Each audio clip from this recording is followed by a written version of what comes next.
Labdien, kolēģi! Jā, es parasti, man ir parasti tās runāšana sanāk pašās beigās, un tad tas ir gan tāds kopsavilkums no visa, tāpēc es atsaukšos arī uz kolēģiem gana bieži. Šodien par komunikācijas jautājumiem es gribēju mazliet citādāk stāstīt, nevis ierasto stāstu, ka aicinām tikai vēstīt, bet drīzāk pateikt jums paldies par to, ka jūs jau ļoti aktīvi to darāt. Rādāt gan skolu mājaslapās, gan pašvaldību mājaslapās, gan arī reģionālajos mēdījos īpaši daudz lasām jūsu un skolēnu pieredzes programmā. Un tā mēs kopā varam gan dalīties savā pieredzē, iedvesmot savus kolēģus, skolēnu vecākiem ļaut iepazīties ar šo informāciju un vispār stāstīt programmas un kultūras norišu nozīmes stāstu plašāk. Bet šodien par 3 jaunākajām ziņām un 3 aktualitātēm, turpinot manu kolēģi iesākto formātu. Tātad pirmais, mums ir tāda priecīga ziņa, ka papildus kultūras norišu izlasēm, kas mums katru mēnesi dodas pie koordinatoriem un pēc tam tālāk pie skolotājiem, esam izveidojuši jaunu saziņas formu ar mērķi sasniegt vēl plašāku sabiedrību un arī varbūt programmā ne tikai tieši iesaistītos, bet tos, kam varētu šis saturs būt interesants arī ārpus skolām, ģimenēm un kultūras profesionāļiem. Programmas vēstkopi jūs reizi mēnesī mēneša sākumā, parasti 1. datumā varat saņemt savā e-pastā. Zinām, ka daudz no jums jau ir pieteikušies, jūs to izdarījāt aizpildot pieteikumu anketu semināram un apstiprinot, ka vēlaties šos jaunumus saņemt. Tā kā no 1. marta tie, kas ir tagad pieteikušies, arī saņems savā e-pasta kastītē ikmēneša jaunumu lapu. Tur ir gan programmas aktualitātes, tātad tā būs viena galvenā mēneša ziņa, gan līdzīgi, bet tomēr aprobežojieties ar top 10 mūsu izceltās kultūras norises konkrētajā mēnesī, sarunas un interesants pieredzes par to, kā gan skolās, gan kultūras nozarē notiek darbība programmā. Pirmā mums bija saruna ar Māru Žeikari par to, kā Laikmatīgās mākslas centrs darbojas ar skolām, tā kā varat jau doties uz mūsu mājaslapu un iepazīties ar šo saturu.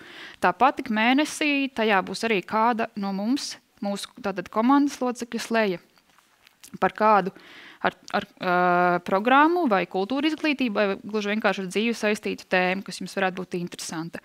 Un arī papildus tā saucamā vieglā ziņa vai uzziņai par kādām platformām, rīkiem, sadarbībām un citiem veidiem, kā vēl programmā varat iesaistīties un vēl varat izmantot arī cita veida resursus.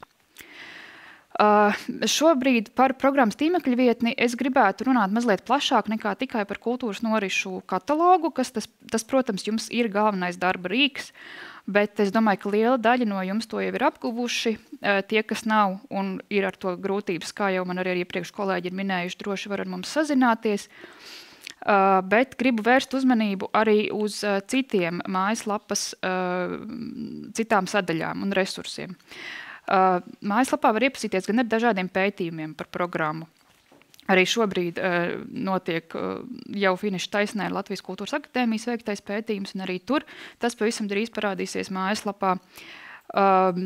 Dažādi metodiskie ieteikumi, metodiskie materiāli, arī jau, kā kolēģi minēja, šis ir metodiskais gads, un arī šī sadaļa noteikti tiks plaši papildināta.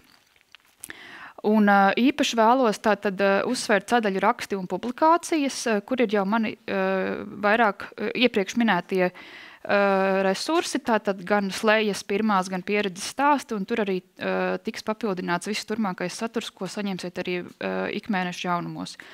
Un arī varat redzēt prezentācijā ir šajā sadaļā publicētas visas tās esejas, kas iepriekš ir bijušas mūsu kultūras nozaru ekspertu izstrādātas, ir gan par arhitektūru, vizuālo mākslu un citām, tātad par atsevišķām kultūras nozarēm padziļināti.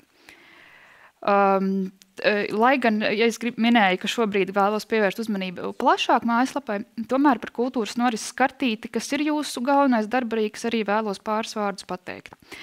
Pirmkārt, uzklausot jūsu vēlmes, esam pagarinājuši tā saucamo informatīvo lauciņu, kurš šobrīd būs redzams arī gan apmeklētāju skaits, gan norises formāts, gan arī nozare, kurā šī norise ir pieejama. Tas jums var būt īpaši noderīgi, piemēram, arī gatavojot pārskatus. Šeit ir viens piemērs, kur jūs varat redzēt arī skolēnu atsauksmes, kas ir pievienotas. Un šeit arī redzat, ka norises pieteicējs ir parūpējies arī par to, lai būtu kādas atsauces uz sižetiem mēdījos.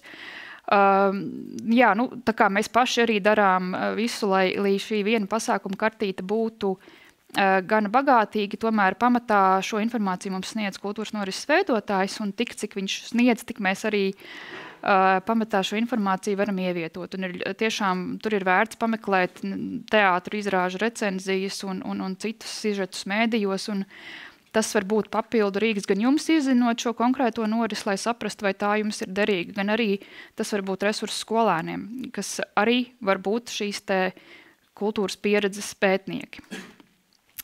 Par tīmekļa vietni vēl pāris jautājumi.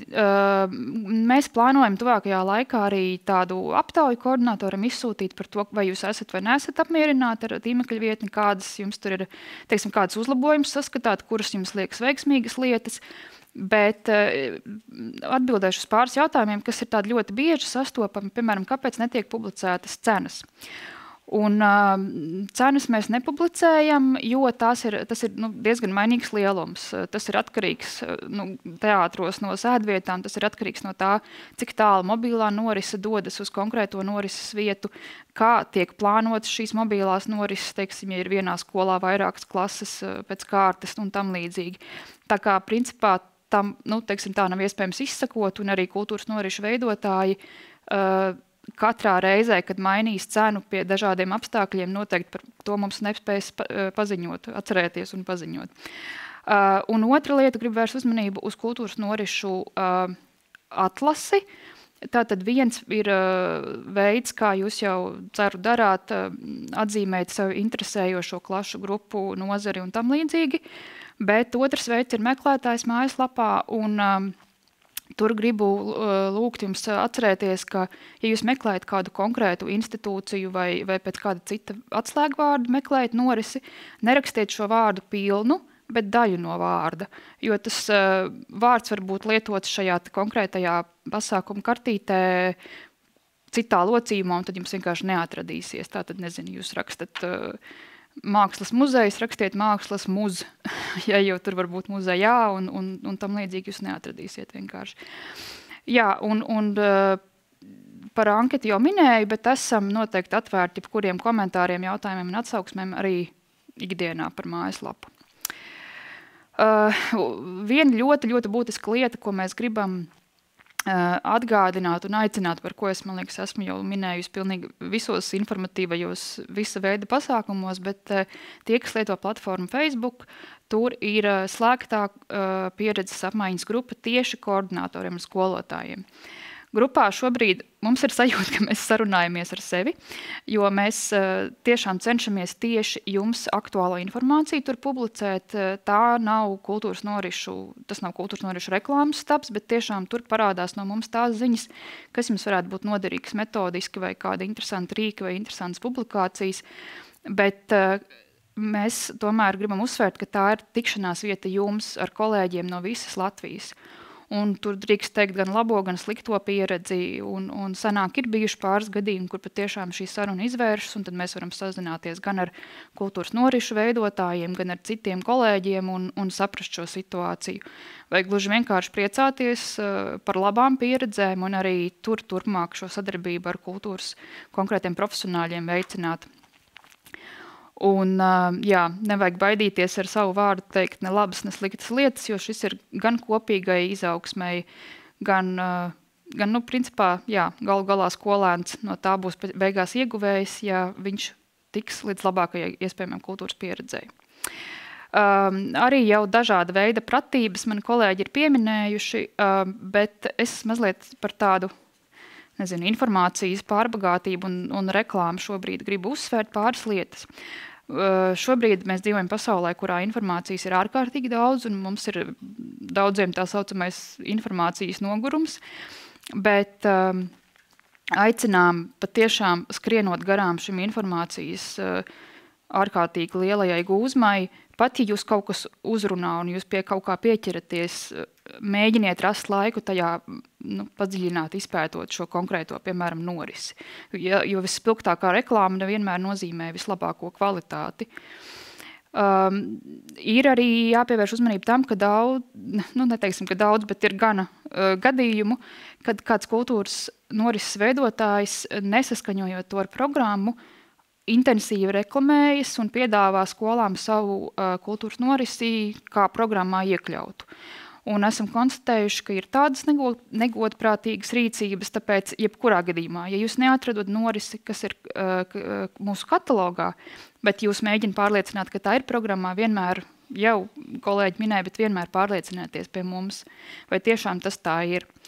Un ja ir kāds kultūras norises veidotājs programmas katalogā un aktīvi reklamējas, tas nevienmēr nozīmē, ka mēs tā kā esam to veicinājuši vai tieši viņu iesakām. Tā izvēle ir milzīga, un tas, kā reklāma nonāk pie jums, tas ir arī lielā daļā ziņas vienkārši ir šī kultūras norises veidotāja ziņā. Un nevienmēr tas, kurš ir aktīvākais, ir piemērotākais tajā brīdī jūsu skolēnam. Tā kā pēdējais punkts par uzbāzīgu reklāmu un vienveidīgu piedāvājumu droši vien sasaucas arī ļoti daudz ar Aleksandra stāstīto, tā kā tur dziļāk neizvērtīšu. Gribu pievērst uzmanību. Mums pagājušajā rudenī sākās ļoti jauka sadarbība ar Latvijas teātru katalogu izrādes LV. Ar ko tas atšķiras no tā, ka jūs ieiet programmas mājaslapā un atķeksējat teātra nozari, ar to, ka šeit patiešām ir veikts milzīgs darbs un izveidots Latvijas teātru katalogs ar izrādēm, kas ir aktuāls šobrīd repertuārā, un ar izrādēm, kas ir arī bijušas agrāk teātru repertuāros. Un kas pats interesantākais, šeit skolēns un arī jūsu skolotāji un koordinatori var kļūt par teātra kritiķiem, jo katrai izrādēji šeit ir iespējams ielikt vērtējumu un padziļināti painteresēties gan par konkrēto teātri, vai režisoru, vai aktieri. Un reizi 2 mēnešos tur parādās arī tieši Latvijas skolas Somas komandas veidotās izlases, un šī gada pirmā izlase ir īpaši ar akcentu uz jaunākajiem skolēniem, tātad sākuma skolai piemērotās izrādes, tā kā tiem, kam tas aktuāli, noteikti aicinām ieskatīties. Un pēdējais no manis, tie, kas pamanīja jau oktobrī programmas 5 gadus konferencē, tapa programmas rokas grāmata. Tas ir gan vispārēja informācija par programmu, gan arī noderīga raksti un resursi, gan arī iespēja to izmantot kā darba rīku un piezīmes.